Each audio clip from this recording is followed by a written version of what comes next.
7 দিনের মধ্যে পলাতক শেখ হাসিনা ও সাবেক স্বরাষ্ট্রমন্ত্রী আসাদুজ্জামান খান কামালকে ট্রাইব্যুনালে হাজির হতে দুটি পত্রিকায় বিজ্ঞপ্তি দেওয়ার আদেশ দিয়েছে ট্রাইব্যুনাল। জুলাই আগস্ট আন্দোলন দমনী মানবতা বিরোধী অপরাধের মামলায় তাদের গ্রেপ্তার করতে না পারায় এই পদক্ষেপ নেওয়া হয়েছে। এতে কাজ না হলে আদালত তাদের অনুপস্থিতিতেই শুরু করবে বিচার কাজ। বান্ডেল থাকলে প্রতি সেনমানিতে টাকা বাঁচবে।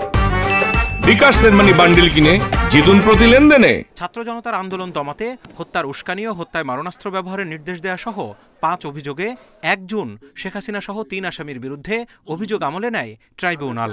মানবতা বিরোধী অপরাধের এই মামলায় তাদের গ্রেপ্তার করে হাজির করার আদেশ ছিল সোমবার, কিন্তু আইনশৃঙ্খলা বাহিনী এদিন আদালতে রিপোর্ট দেয় শেখ হাসিনা ও আসাদুজ্জামান খান ভারতে অবস্থান করায় তাদের গ্রেপ্তার করা যায়নি। তবে এদিন গ্রেপ্তার একমাত্র আসামি সাবেক আইজিপি চৌধুরী আবদুল্লাহ আল মামুনকে আদালতে হাজির করা হয়।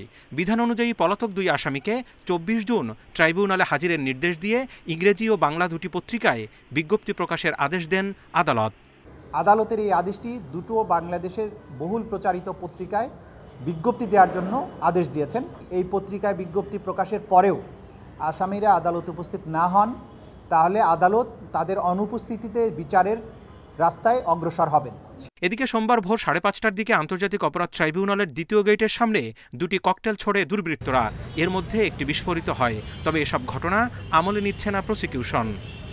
আমাদের বিচার প্রক্রিয়া এটা ন্যায়সঙ্গত বিচারের প্রক্রিয়া। বাংলাদেশে যে অপরাধ হয়েছে সেটার বিচার হতে হবে।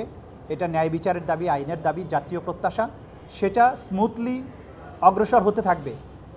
কেউ যদি এটাকে বাধাগ্রস্ত করার চেষ্টা করে, কেউ যদি আইন অমান্যকারী কোনো কাজ করে, সেই ব্যাপারে যথাযথ আইনি ব্যবস্থা গ্রহণ করা হবে। চলমান বিচার বাধাগ্রস্ত করতে শেখ হাসিনার ফোন আলাপে আদালত অবমাননা ইস্যুতে শুনানি আগামী 19 জুন। সেদিন ট্রাইব্যুনাল থেকে বিচার প্রক্রিয়া আবারও সরাসরি সম্প্রচার করা হবে বলে জানিয়েছে prosecution. Zahidul Bashar, Independent News, Dhaka.